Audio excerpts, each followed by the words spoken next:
Good evening. Thank you to those of you that support my channel, my friends and followers of the channel, and those that have become members of the channel. I do appreciate your support.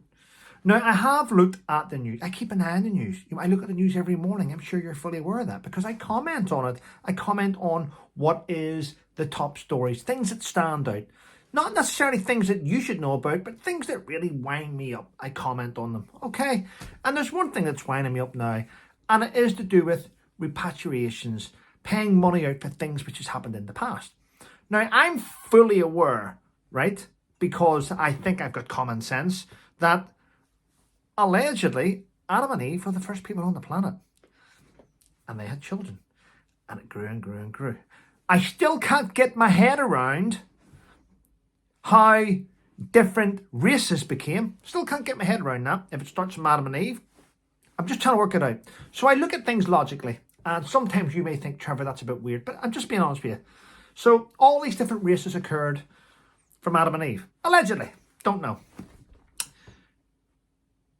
So what normally happens is when you have a group of people around, someone stands out, don't they? You'll have someone that's weak. You'll have someone that's strong.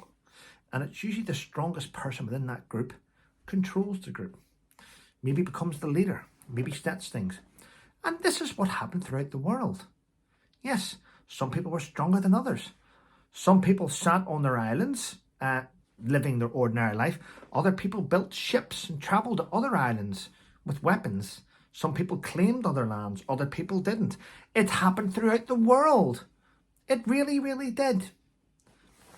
So I don't understand this thought process, is why you have people going, well, you controlled me back in those days. Yes, I did. Yes, I did. That's correct. I did. I was stronger.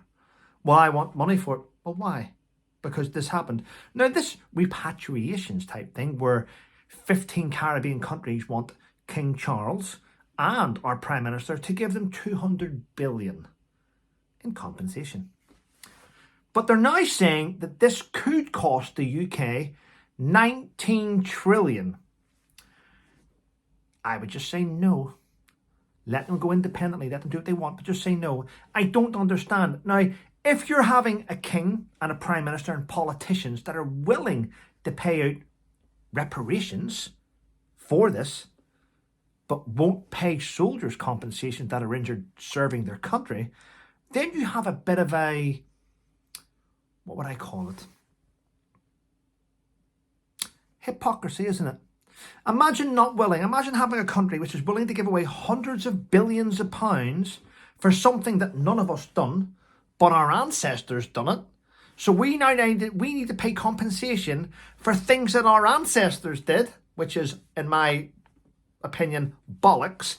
But for things that our government are doing right now to our veterans, they're not willing to pay out compensation. Can you see the hypocrisy in that? That's when you know your country is broken. That's when you know your country does not want to do the right thing. It's just my opinion. Let me know in the comments below.